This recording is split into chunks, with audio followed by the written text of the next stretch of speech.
हाती परडी कुंकू भाळी अंतरी तेवली ज्योती ग भंडाऱ्याची मुठ उधळली पाप जळली कोटी ग सेवेसाठी आलो दुरुनी तूच जीवाचा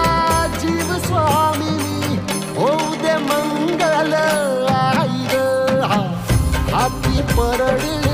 कुंकू भाळी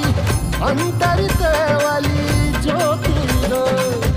भंडाऱ्याची मुठ उधळली पाप